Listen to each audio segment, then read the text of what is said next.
할렐루야. 이 시간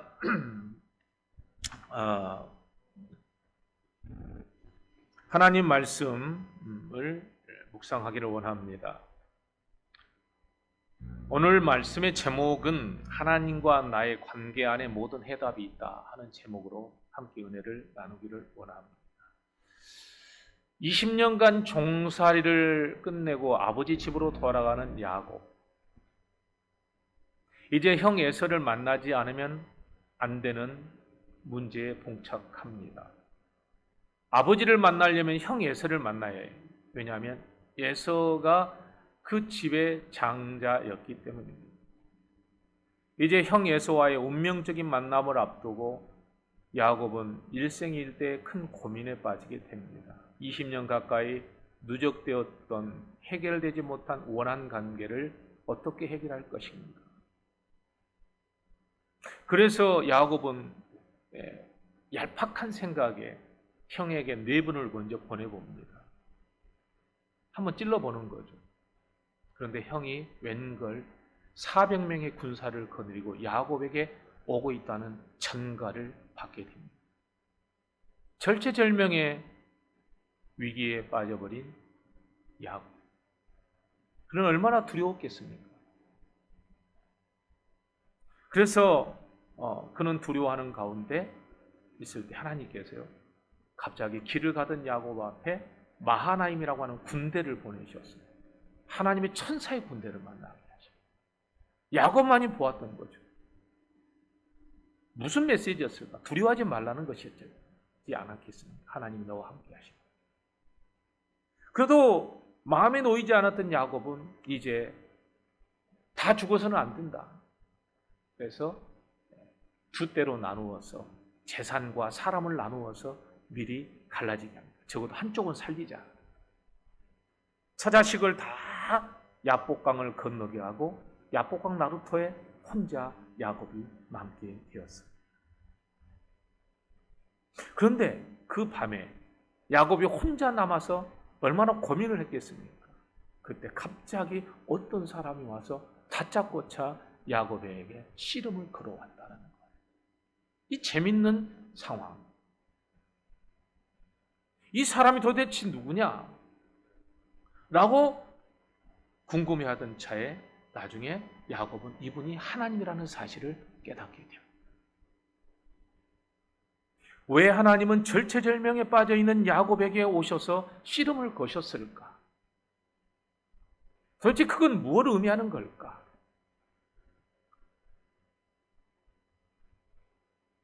우리는 이 시간 한번 그 의미를 깨닫는 시간이 되기를 바랍니다. 저는 이 씨름 이야기를 통해서 재밌는 얘기. 하나님하고 야곱이 씨름을 했는데 야곱이 지지를 않는 거예요. 그래서 하나님께서 날이 셀 때까지 씨름을 하니까 안 지니까 그의 환도뼈를 쳤다. 성경에서는 뭐라고 했습니까? 바로 그의 허벅지 관절을 둔부를 쳐버렸다. 그랬더니 그 힘줄이 끊어져 버렸다.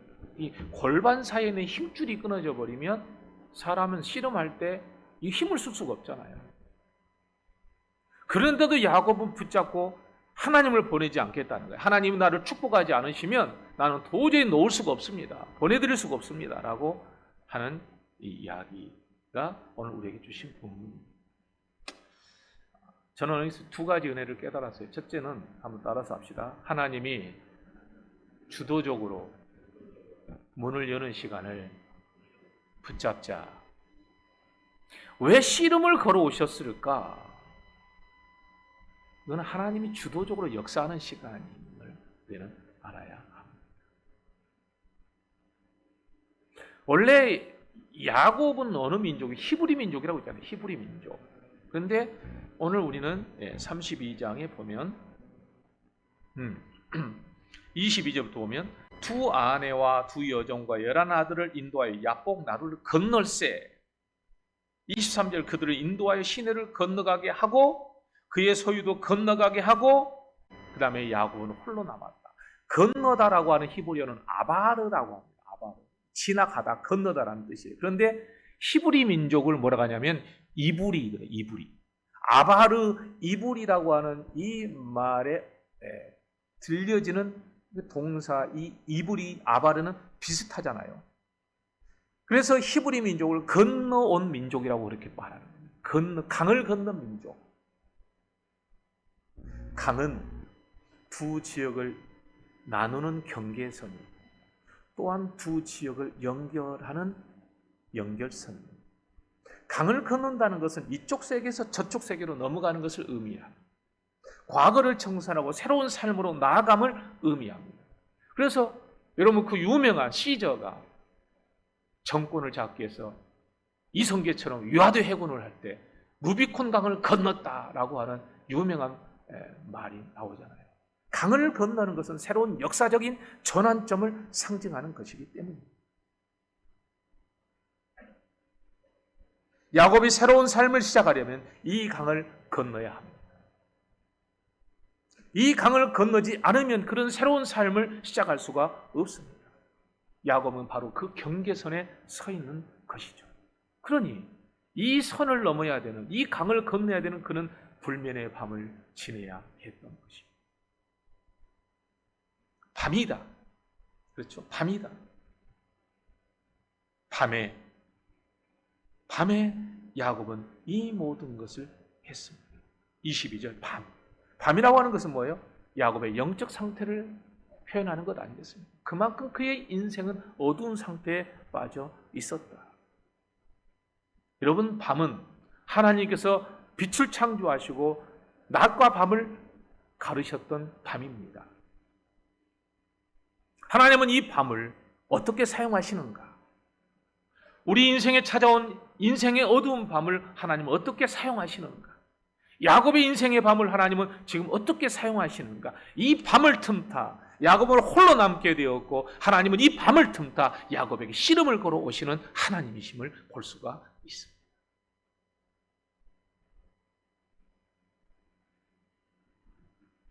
야곱은 혼자 남게 되었습니다. 밤에 홀로 남았더니, 이 말씀이 제게 오늘 크게 은혜를 줍니다. 야곱이 홀로 남은 경험은 20년 전에도 있었습니다. 베델에서 혼자 잠을 잘 때 하나님께서 사닥다리를 내려주신 게 20년 전이죠. 그때는 빈털터리 상황이었지만 지금은 큰 부자가 되어 고향으로 돌아가고 있는 야곱. 그래도 그 어마어마한 재산을 잃어버릴까 봐 다 떠나보내고 홀로 남게 되었습니다. 그런데 공통점은 무엇입니까? 혼자 남았을 때 하나님을 만난다는 것입니다. 한번 따라서 합시다. 나 혼자 남았을 때 하나님을 만납니다. 나 혼자일 때 하나님이 찾아오셨다는 겁니다. 20년 전에도 하나님을 만났지만 그때는 회심이 일어나지 않았습니다. 그저 자기를 보호해주는 하나님이라고만 생각했습니다. 그러나 지금은 홀로 남았습니다. 여러분, 여기서 우리가 깨닫는 사실은 우리가 하나님을 단지 믿는다는 것만으로는 충분하지 않다는 것을 말해줍니다. 필요할 때 하나님께 기도하는 것만으로는 신앙은 충분하지 않습니다. 기독교의 흥미를 갖는 것만으로는 충분하지 않습니다. 성경을 읽는 것만으로는 충분하지 않습니다. 중요한 것은 우리가 이 진짜 체험, 나 홀로 남았을 때 하나님이 나를 찾아오시는 이 엄청난 체험이 우리에게 있어야 된다는 사실입니다.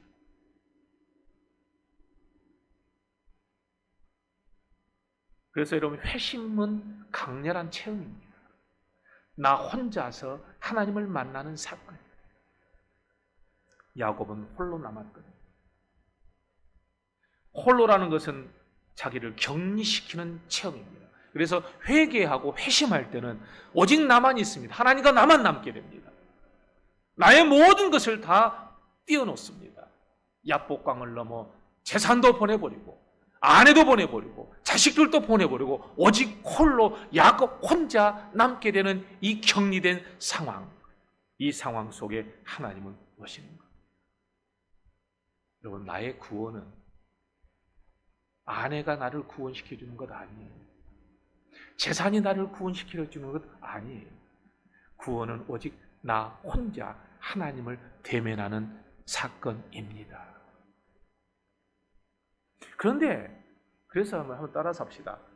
구원 받으려면 차포를 떼야 합니다. 장기를 좋아하는 분들은 차포 떼고 장기를 떼어요.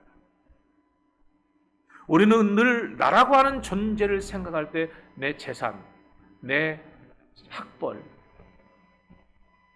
내 가족, 친구, 늘 이런 것과 연결성을 가지고 나를 생각합니다. 그런데 하나님은 우리를 만나실 때는 나 홀로 하나님을 만나기를 원합니다. 우리는 공동체로 구원받은 게 아니에요. 우리 각자 개인이 하나님과 만나야 구원받는 역사가 일어난다는 사실입니다. 아버지가 아무리 신앙생활 잘해도 자식이 자동으로 구원받는 거 아니에요. 우리는 늘 하나님을 만나도, 하나님을 생각해도 늘 재산적인 것과 물질적인 것과 건강적인 것을 한 번도 떼놓고 하나님을 만나본 적이 없는 사람들이 엄청나게 많습니다. 여러분, 오늘 이 시간 홀로 있고 깊은 성찰이 있어서 하나님이 나를 바라보는 시선을 느끼는 시간 되기를 주의 이름으로 축복합니다. 나 혼자 남았을 때, 나에 대한 깊은 성찰이 시작될 때, 야곱은 20년간 그가 살아왔던 지난 삶을 반추해보고 얼마나 그가 잘못 살아왔던 것인가를 깨닫는 순간 영적 싸움이 시작되었다는 것을 의미하는 겁니다.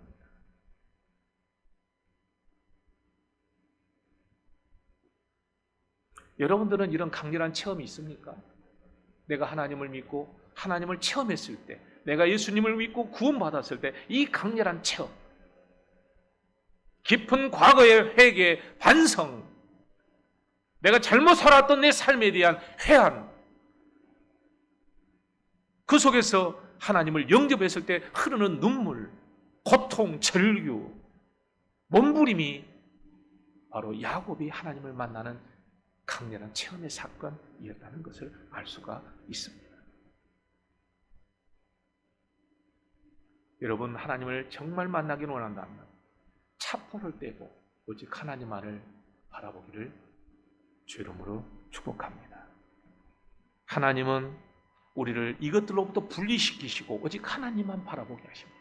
마음을 다하고 뜻을 다하고 목숨을 다하여 하나님을 만나기를 원하십니다. 근데 우리는 하나님을 예배하고 하나님께 기도해도 끊임없이 하나님 앞에 내가 원하는 것은 물질의 문제, 건강의 문제, 이런 것만 하다 보니까 진짜 나와 하나님의 만남은 이루어지지 않습니다. 야곱은 홀로 남았습니다. 나는 누구인가? 나는 이대로 이 믿음 상태로 괜찮은가?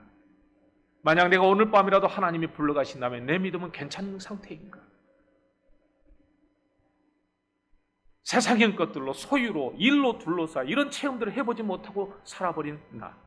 그러다 갑자기 병이 들고 격리 들고 혼자 외롭게 병실에 혼자 남게 되는 상황이 올 때가 있을 것입니다.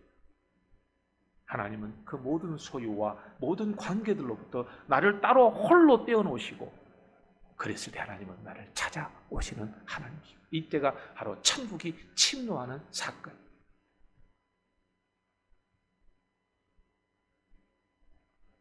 우리 모두가 하나님 앞에 불려갈 때, 하나님의 심판대 앞에 설 때 우리는 바로 이런 상태에 놓이게 될 것입니다. 내 개인의 믿음과만 하나님을 만날 수가 있지, 내 어머니의 믿음으로는 만날 수 없는 것이고, 내가 가지고 있는 재산으로는 만날 수 없는 것이고, 그래서 예수님은 회개하라, 하나님 나라 가까이 왔다고 말씀하시는 거죠. 사랑하는 성도 여러분, 홀로 하나님을 만나는 시간들이 있기를 주의 이름으로 축복합니다.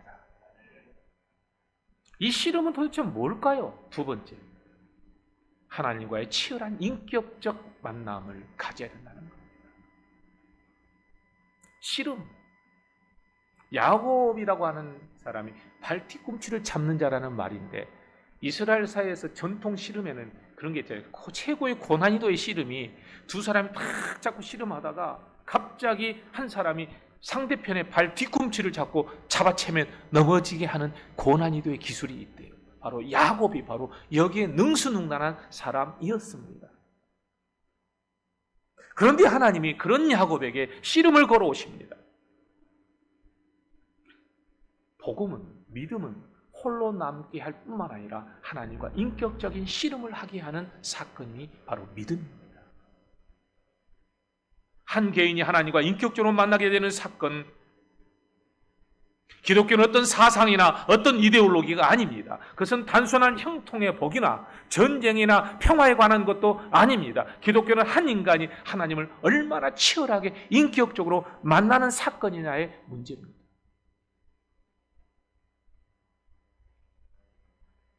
야곱은 오랫동안 인생을 씨름하고 살았던 사람이죠.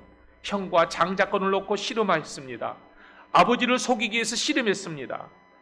자기 재산을 모으기 위해서 장인 외삼촌 라반과 씨름했던 사람입니다. 평생을 씨름만 하고 살았던 사람입니다. 그런데 이제 생존을 위해서 하나님과 씨름을 해야 될 상황에 놓였다는 것. 하나님은 야곱과의 씨름을 통해서 그가 구원받기를 원하십니다. 사랑하는 성도 여러분, 하나님과 인격적인 치열한 만남을 통해서 구원의 복을 누리는 우리 모두가 되기를 주의 이름으로 축복합니다. 그저 하나님은 좋으신 하나님, 그저 하나님은 사랑의 하나님이라고만 치부하고 내가 필요할 때만 하나님 이름을 부르는, 나와 하나님은 그저 평안한 관계야, 그렇게 해갖고는 하나님의 나라를 경험할 수 없습니다. 바로 이 야복강 나루, 이 싸움터, 이것이 바로 핫스팟이요, 치열한 싸움이 일어나고 있는 장소입니다. 바로 여기에 하나님이 왜 에서가 아니라 야곱을 선택하셨는가에 바로 해답이 들어있습니다. 에서는 하나님을 만날 만한 사람이 아니었죠. 그는 하나님을 필요로 하는 사람도 아니었죠. 그러나 야곱은 바로 하나님을 필요로 하는 사람이었습니다. 그렇기 때문에 이 씨름장에 하나님이 찾아오신 겁니다. 에서 같은 사람은 열정가의 유형입니다. 매우 낙천적이고 모험적이고 기질적으로 봤을 때 복잡한 거 싫어합니다. 늘 좋은 게 좋은 거고 편한 게 편한 것이고 즐거운 게 좋은 것이고 인생이란 늘 그렇게 사는 거예요. 자기는 능력이 있고 다재다능합니다. 그래서 치열하게 하나님을 만날 필요도 없는 사람이 바로 에서입니다. 그런 사람을 하나님은 절대로 만나주지 않습니다. 에서는 얼마든지 하나님의 축복을 받지 않고도 얼마든 인생을 살아갈 수 있다고 생각하는 자신감 넘치는 유형의 사람입니다. 그리고 그것을 자랑처럼 외치고 다녔죠. 그러나 성경이 말하는 인간은, 하나님이 원하는 인간은 이런 에서 같은 인간이 아니라는 거예요. 히브리인들이 이 성경 말씀을 통해서 만난 하나님은, 그것은 하나님의 축복으로만 가능한 삶이다. 하나님이 주신 것을 성실하게 지켜가는 것이 바로 장자가 해야 될 일이다. 이게 바로 인간이 가져야 될 가장 기본적 자세, 여호와를 경외하는 것. 이게 바로 하나님이 원하시는 인간상입니다. 그러니 에서같이 아무리 재주가 많고 은사가 많고 능력이 뛰어나도 하나님은 그런 사람을 하나님 나라의 주인공으로 세우지 않습니다. 그러니 예수님께서 우리에게 요구하시는 것, 자기를 부인하고 자기 십자가를 지고 나를 따르라 하시는 이 말씀은 바로 하나님이 만나시는 야복강으로 인도하시는 말씀인 거죠.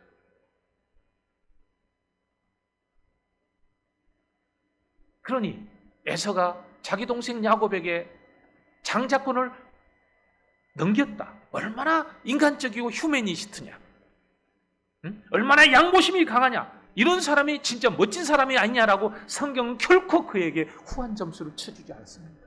어리석은 사람, 하나님이 싫어하는 사람의 유형이 바로 에서다. 자기에게 주어진 하나님의 축복권을 경홀히 여기고 양보하는 것, 성경은 절대로 그런 사람에게 박수를 보내지 않습니다. 여러분, 하나님이 여러분에게 주신 믿음의 축복권을 양보하지 않기를 주 이름으로 축복합니다. 그러니 인간은 좀 덜 돼서도 하나님의 마음은 온통 누구에게 쏠릴까요? 바로 야곱에게 쏠립니다. 하나님의 은혜가 아니고는 살아갈 수 없는 자, 깊은 삶의 깊이에서 진지하게 하나님을 만나고 비록 남을 속이고 사기치고 살았지만 결정적인 순간에 하나님을 만나지 않고는 자신의 앞길을 걸어갈 수 없을 만큼 하나님이 필요로 했던 사람 야곱, 바로 그에게 하나님은 애정의 마음을 가지고 찾아오시는 거예요.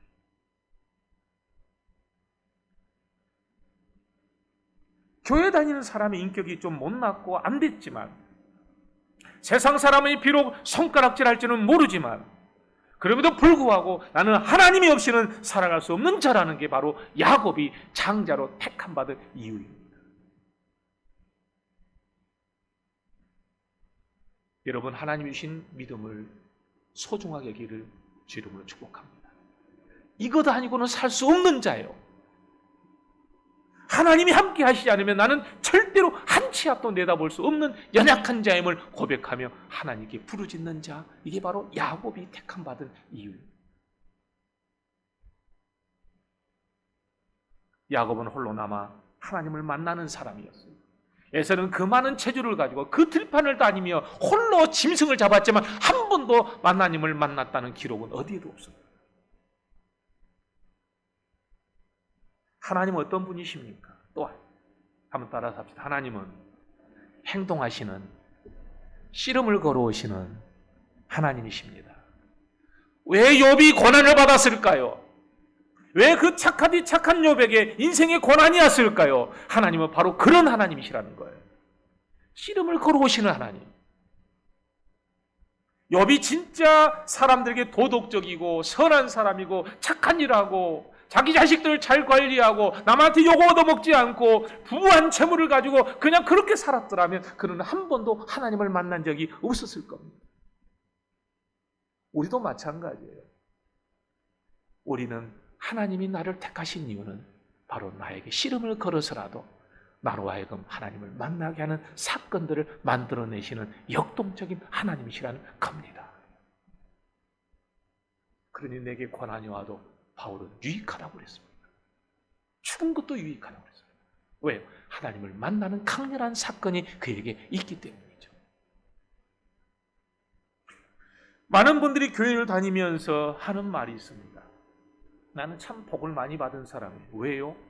한 번도 자식 때문에 걱정해 본 적도 없고 물질 때문에 걱정해 본 적도 없고 아파본 적도 없어요. 이게 하나님이 나에게 주신 축복이에요. 진짜 그런데 그 사람이 불쌍한 사람이에요.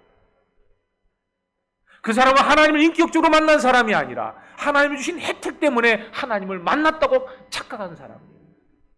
그런 사람이 에서 같은 사람.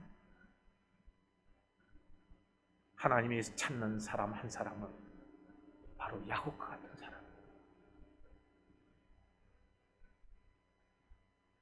그래서 성경 욥기를 읽어보세요. 얼마나 치열합니까? 룻기를 읽어보세요. 얼마나 치열합니까? 출애굽기를 읽어보세요. 얼마나 치열합니까? 성경 곳곳마다 여호수아서 여러분 다 읽어보세요. 하나님과 치열하게 만나는 그 역사의 삶의 현장 속에서 하나님을 만나는 이야기가 뜨거운 감자처럼 성경에 기록되어 있는 겁니다. 오늘 저와 여러분들도 그저 밋밋하게 편안하게 걱정 없이 안 아프고 영원 무궁토록 100살까지 사는 게 하나님의 은혜라고 생각하지 마십시오. 인생의 고비고비마다 구비구비마다 꺾어지는 그 결정적인 전환점마다 하나님을 만나는 사건들이 있기를 주 이름으로 축복합니다. 아이를 낳는 사건, 아이를 기르는 사건, 아기가 유치원 가서 혼자 왕따당해서 울고 애들한테 맞아서 코피 흘리고 오는 그 순간도 하나님을 만나는 사건의 현장이 돼야 되는 거예요. 우리 애기는 어렸을 때부터는 정말 순하고 순하여서 일찍 철이 들어서 부모의 걱정 한 번도 안 끼쳐서 나는 하나님께 축복받았다고 자랑하지 마십시오. 그런 사람 하나님 앞에 기도할 필요도 느끼지 못한 사람일 뿐만 아니라 하나님을 찾을 이유도 없는 사람입니다. 그런 사람들이 바로 율법주의였어요. 공식만 하면 됐어요. 하나님은 인격으로 만날 필요도 없는 거예요.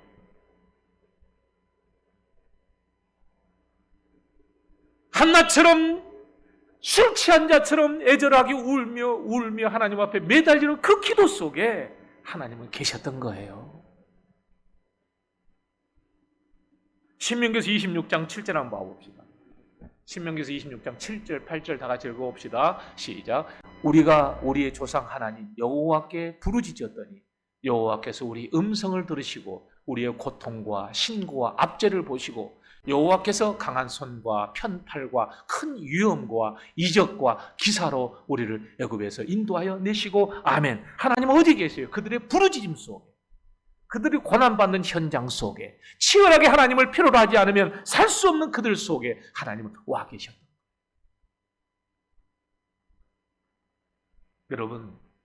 여러분이 가장 중요한 인생의 실패 속에, 가장 중요한 인생의 위기 속에, 가장 중요한 인생의 성공 속에 반드시 그 중심에 하나님이 계시기를 주의 이름으로 축복합니다. 그렇게 하나님은 피상적으로 하나님을 아는 척하면서 하나님을 조각하거나 하나님을 형상화하거나 하나님을 그려서는 안 된다는 거예요. 어떤 것도 하나님은 우상을 만들지 말라는 거예요. 우상의 특징이 뭡니까? 고이 벽장 안에다 모셔다 놓고 내가 필요할 때만 벽장문을 열고 나를 도와달라고 복채내는 것이 우상입니다.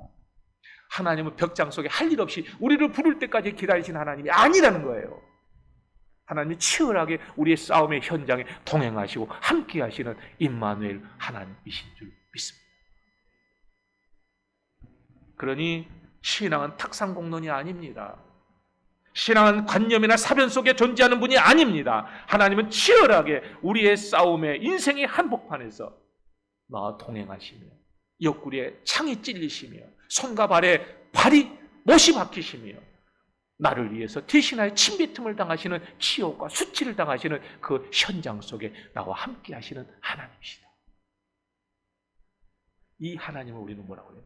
좋으신 하나님이라고 그렇게 표현하는 거예요.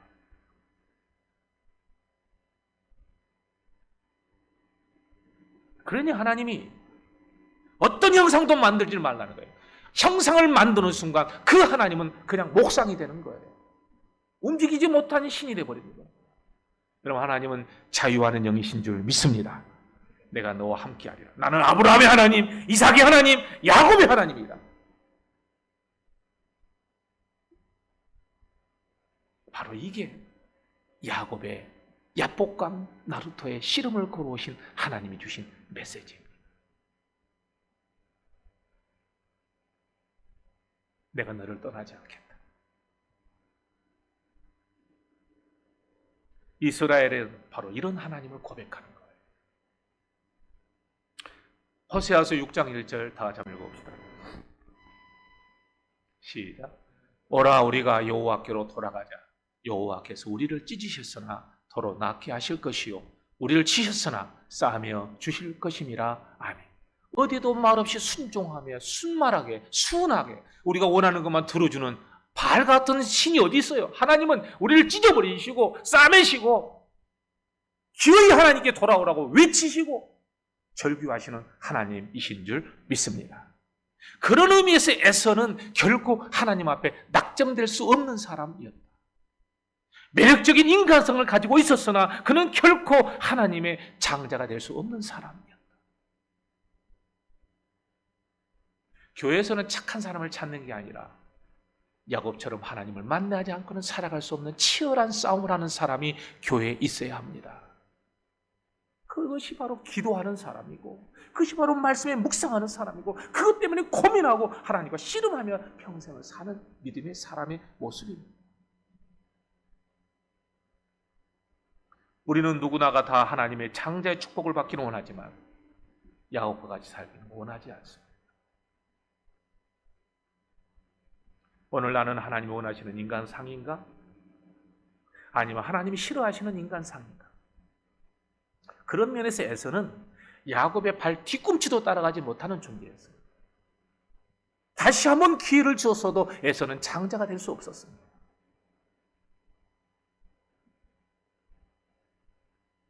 야곱은 주어진 삶을 진지하고도 성실하게 감당하며 살아가려고 몸부림쳤던 사람입니다. 그 인간의 삶의 깊은 그 깊이 속에서 야곱은 하나님을 만나게 됩니다.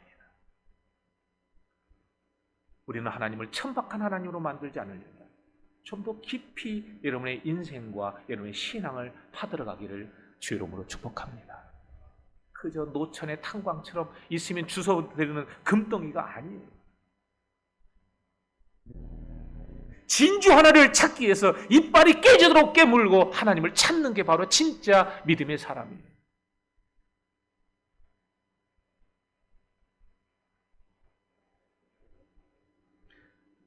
에서는 어떤 인생의 비전도 하나님에 대한 어떤 관심도 에서에게는 들을 수가 없어요. 성경은 한 줄도 에서는 하나님에 대한 얘기를 하지 않습니다. 그런데 야곱은 그 문제투성인 인간성에도 불구하고 끊임없이 하나님과의 만남을 이야기하고 있습니다. 그렇죠? 그리고 놀라운 사실은 그가 만났던 베델조차도 거룩한 성전으로 만들어버리고 군대를 만났을 때도 마하나임으로 변화돼 버리고 오늘 이 야복강 나루터도 부에니엘의 체험으로 바꿔버리는 게 바로 야곱입니다. 여러분, 고난을 하나님의 만나는 현장으로 바꾸시기를 주 이름으로 축복합니다. 내가 몰랐도다. 이곳이 바로 하나님의 전인데, 믿음 없는 사람은 고난을 고난이라고 하나님의 부재라고 말해버리지 모르지만 진짜 믿음이 있는 사람은 고난 속에서 하나님을 만났다고 그것을 베델이라고 바꿔버릴 수 있는 믿음이 있는 거예요. 이게 바로 야곱의 유대성입니다. 야곱은 형의 분노를, 형의 보복을 피해보려고 했지만 결국 해답은 어디에 있어요? 하나님과 야곱과의 만남 속에 있었던 거예요. 그래가지고 씨름하다가 하나님께서 그의 환도뼈를 쳐버리니까 유골돼가지고 다리를 쩔쭉거릴 수밖에 없었어요. 깨져버린 야곱, 철저하게 하나님 앞에 박살나버린 야곱. 그리고 새로운 이름을 가지고 가서 형 에서를 만났을 때 그전보다 더 건강은 잃어버렸고 그가 가진 것 아무것도 없었지만 놀랍게 형 에서와의 만남이 바로 화해의 현장으로 바뀌어버리는 놀라운 은혜를 체험하게 되는 겁니다. 해답은 내 안에 하나님이 계시고 내가 하나님 안에 있으면 이 속에 어떤 것도 능치 못할 일이 없을 줄 믿습니다. 이게 바로 성경 우리에게 말씀하시고자 하는 거예요. 비록 인격적으로는 얼룩진 인격에도 불구하고 하나님을 추구했던 사람, 하나님이 주신 축복을 가지고 살려고 몸부림쳤던 사람, 그걸 소중하게 여기고 그걸 버림받지 않고 그걸 기어이 뺏어서라도 그걸 내 것으로 삼고 싶었던 그 믿음을 가지고 있었던 야곱. 그래서 성경은 야곱의 인격의 문제점을 절대로 감추려고 하지 않습니다. 그냥 그대로 노출시킵니다. 그래서 어떻게 그가 하나님을 만나는 과정에서 변화되어 가고 있는지를 보여주는 거예요.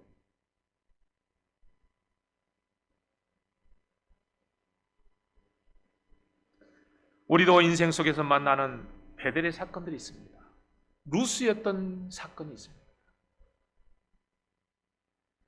갈라버리고 잃어버리게 만드는 루스가 있었지만 야곱은 그 루스에서 하나님을 만나자 그것을 베델로 바꿔버려요. 야복을 그는 브니엘로 바꿔버려요. 이게 바로 믿음의 새 역사입니다.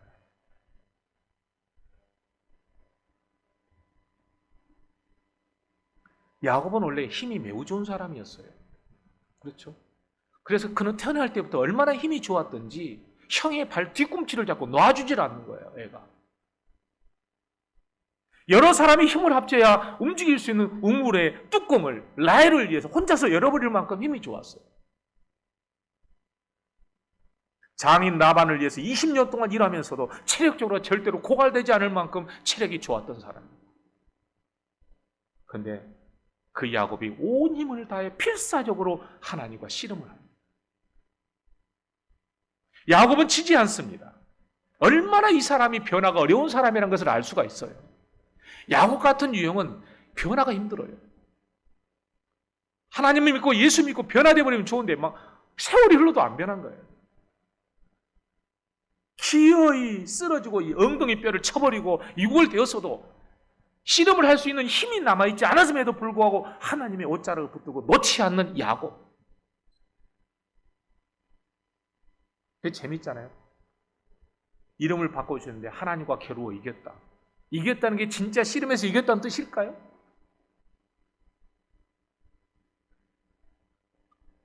그런데 이겼지만 야곱은 어때요? 마지막 게 이렇게 하나님 앞에 말하죠. 한번 다 같이 한번 읽어봅시다. 자,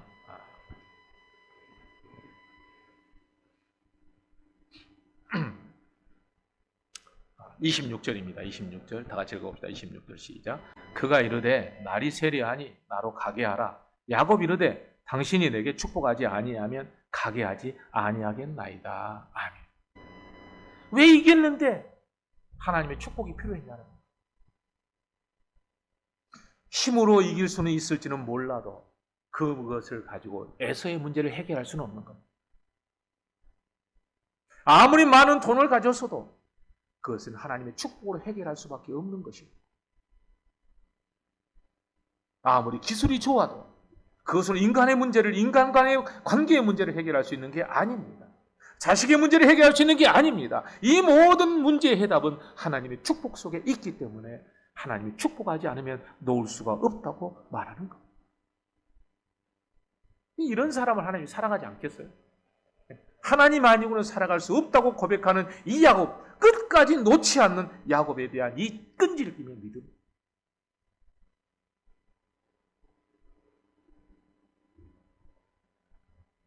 싸움은 하나님이 걸어오셨습니다. 오늘 우리 인생도 나는 잘 신앙생활하고 있는 것 같은 어느 순간 여러분 힘겨운 싸움이 시작될 때가 있습니다. 그럴 때 절망하지 마십시오. 그럴 때 절대로 하나님의 옷자락을 놓지 마십시오. 하나님 축복하지 않으면 놓을 수가 없습니다. 하는 끈질김이 있기를 주 이름으로 축복합니다. 마가복음 6장 47절부터 보면 예수님께서 제자들을 먼저 바다 건너가게 하시고 혼자 기도하러 가시는데 제자들이 밤 사경에 풍랑을 만나가지고 노를 저을 수가 없어요. 역풍이 분 거예요. 평생을 갈릴리 바다에서 살았던 제자들, 베테랑들 아니겠어요? 노젓는 데는. 그런데도 그 배 바람 때문에 노를 저을 수가 없어. 갈릴리 가면 엄청납니다, 바람이.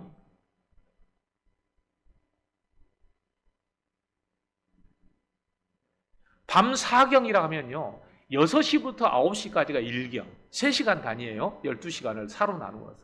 그러니 새벽 3시부터 새벽 6시까지가 밤 사경이에요. 왜 새벽 기도를 하는 줄 알겠죠?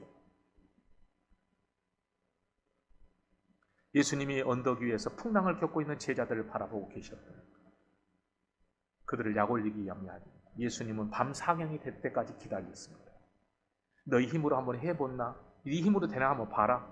네 노하우와 네 기술과 네 지식과 네 경험이 이 역풍을 이길 수 있나 한번 봐봐.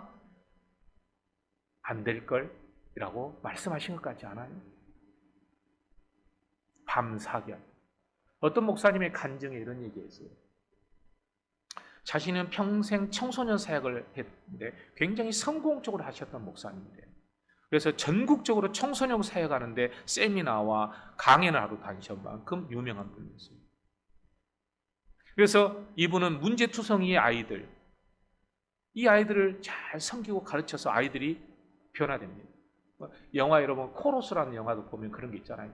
위대한 스승들은, 리더들은 그런 아이들을, 문제 아이들을 참 좋은 어떤 베테랑들로 어떤 하모니가 이루어지고 인생을 정말 잘 살 수 있도록 하는 리더십이 있어요. 문제투성이 아이들이 이 목사님과의 만남 속에서 변화돼 갑니다. 나중에 아이들이 커서 목사님을 찾아옵니다. 목사님 그때 한마디 해주신 것이 제 인생의 결정적이었습니다. 그때 목사님이 저에게 말해주지 않았다면 저는 지금도 여전히 껄렁껄렁하게 다녔을 겁니다. 그래서 이 목사님이 나에게는 하나님께서 청소년들의 문제를 잘 다루는 은사를 주셨나 보다고 자신만만하게 살았어요. 그런데 자기에게 그런 은사가 있는 줄 알았는데 자기 아이들이 사춘기가 접어들었을 때 문제가 터진 거예요. 전문가의 입장으로 자기 자식을 보았습니다. 문제가 보이는 거죠. 근데 아무리 아이들에게 자기의 가지고 있는 그 지식과 그 모든 경험들을 가지고 아이들을 이해해 보려고 다가가도 아이들은 아빠 목소리만 들어도 지겨워. 문을 하고 들어가 버리는 거예요. 어떻게 좀 대화 좀 해보려고 해도 안 되는 거예요. 점점 아이들은 삐뚤어져 나갑니다. 그때 이 목사님이 깨달은 게 있었답니다. 10년 동안 수많은 청소년들에게 영향을 미칠 수 있던 것은 내 힘과 능력이 아니었구나. 하나님이 그 아이들을 사랑하시고 마른 막대기 같은 나를 사용하신 것뿐이었는데 내가 뭐 대단한 존재라고 교만함에 빠져 있었다는 것을 나중에서야 깨닫게 되는 거예요. 그리고 나서 그는 하나님 앞에 엎드려 기도하고 하나님, 내 힘으로 할 수 없네요. 지금까지 교만했던 저를 용서해달라고 하나님 앞에 기도해요. 놀랍게 그런 뒤로부터 점점 아이들이 하나님이 개입하시는 것들이 보이기 시작하더라는 거예요. 제일 처음에는 자포자기, 너 알아서 해라. 네 인생, 네 인생이고 내 인생, 내 인생이니까 잔소리 해봤자 설득도 안 되고 어차피 우리 서로 남남끼리 살자. 너는 너, 나는 나 하고 포기하고 살다가 어느 날 기도해야 된다는 것을 깨닫는 순간, 이건 내 힘으로 하는 게 아니고 하나님께서 해주셔야만 가능하다는 것을 깨닫는 순간 엎드려 기도했을 때 놀라운 기적의 역사가 일어나기 시작하더라는 거예요. 밤사경, 이 시간은 우리가 깊이 잠들어 있는 시간이지만 이 잠들어 있는 시간에 깨어나면 하나님은 일하기 시작하는 시간입니다. 뇌물로도 안 됩니다. 형에서를 주라고 불러도 안 됩니다. 그를 높여주어도 안 됩니다. 아무리 깨를 부리고 전략을 짜도 안 됩니다. 그가 가지고 있는 모든 영역 다 쥐어짜도 이 상황을 해결할 수 없었던 야곱, 그에게 밤사경이었습니다. 그때 야곱에게 찾아오신 하나님, 씨름하신 하나님, 그의 환도뼈를 쳐버리시고 하나님이 은혜 아니고는 이제 걸어갈 수조차 없는 야곱에게 하나님이 새로운 이름을 주십니다. 이제부터 너를 야곱이라 하지 말아라. 너를 이스라엘이라고 해라. 오늘 우리에게 주신 말씀, 내 환도뼈가 부러지고 위골되는 한이 있어도 하나님과의 씨름을 통해서 새로운 이름을 받고 여러분의 생각과 여러분의 삶이 변화될 때 비로소 하나님의 역사가 일어남을 깨달으시고 밤사경을 하나님 은혜로 이겨내시고 승리하는 우리 모두가 되기를 주의 이름으로 축복합니다. 아멘.